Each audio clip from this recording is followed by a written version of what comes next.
à tous, on se retrouve aujourd'hui pour l'essai d'une nouvelle voiture. Il s'agit du Ford Kuga hybride 2021. Donc je vais vous le présenter en images.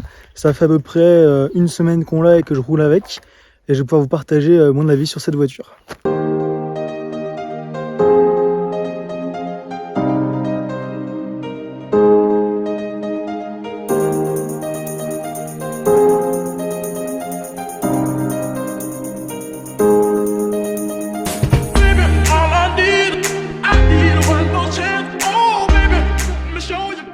Disponible depuis fin 2019, la troisième génération du Ford Kuga entame sa carrière dans un créneau quasi saturé. Face aux autres SUV intermédiaires proposés en France, l'américain fait valoir de flagrants progrès en matière de qualité routière. On se retrouve ici avec une finition ST-Line, accompagnée du moteur 2,5 litres PHEV.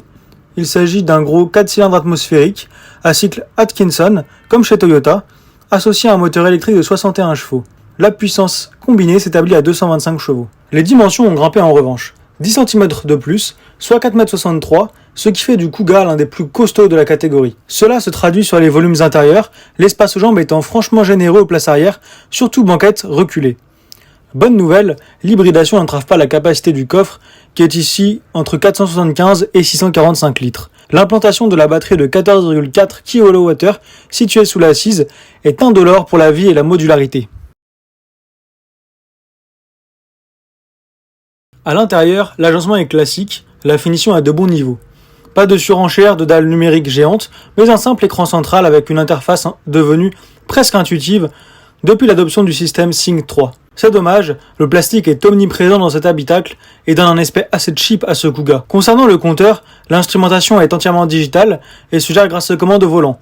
Tout est très lisible, mais on aurait aimé pouvoir personnaliser un peu plus les affichages. Pour chaque mode de conduite, l'affichage change pour s'adapter au mode désiré. Pas de pommeau de vitesse sur les nouveaux modèles Ford, tout se gère via la commande centrale, juste à côté des différents modes de conduite.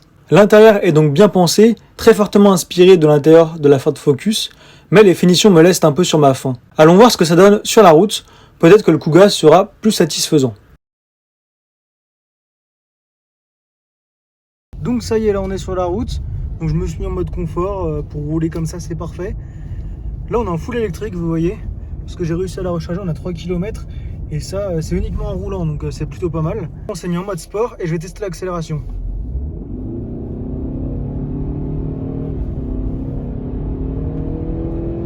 Vous l'avez vu, c'est pas un foudre de guerre, mais le 0 à 100 est fait en 9 secondes, ce qui est quand même pas mal pour un SUV.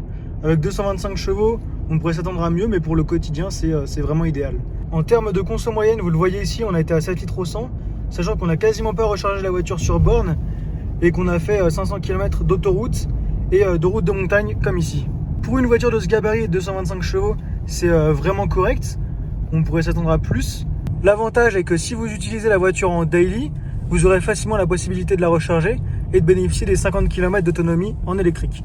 Pour le coup, j'ai pu la tester, c'est vraiment efficace et en utilisation normale, vous ferez les 100 km sans problème. Vous n'atteindrez que très rarement les 0 litres au 100 km puisque souvent la voiture relance un peu de thermique, que ce soit pour chauffer la voiture ou dans certaines accélérations quand le moteur électrique n'est pas suffisant, puisque la puissance électrique n'est que de 100 chevaux et pour un véhicule d'une tonne 8, c'est quand même un peu limite. Ça fait 10 minutes que je parle et donc que je conduis et je suis resté en full électrique, à part sur une accélération. Donc ça montre vraiment que même si on ne recharge pas la batterie, on peut vachement économiser en énergie. Globalement, la voiture est très agréable à conduire. J'ai pu la conduire sur 400 km. En autoroute, c'est un peu bruyant, mais sinon, dès que vous êtes sur route de campagne ou en ville, c'est top. En montagne, on verra que la voiture fait un peu de bruit de temps en temps, puisque le moteur monte facilement dans les tours vu que c'est une boîte à variateur continu, mais ce n'est pas très gênant. Donc voilà, cette vidéo est terminée et j'espère qu'en tout cas qu'elle vous a plu. Si jamais, n'hésitez pas à me le dire en commentaire, à vous abonner à cette chaîne et à liker cette vidéo, ça m'aidera énormément. Je tenais également à vous remercier pour la barre de 300 abonnés qui a été passée il y a quelques jours. C'est pas grand chose, mais pour moi c'est énorme, donc vraiment merci. Si vous avez des questions ou des voitures à me faire tester, n'hésitez pas à me contacter sur Instagram, c'est @frlafarge. Je vous dis à très bientôt pour de prochaines vidéos.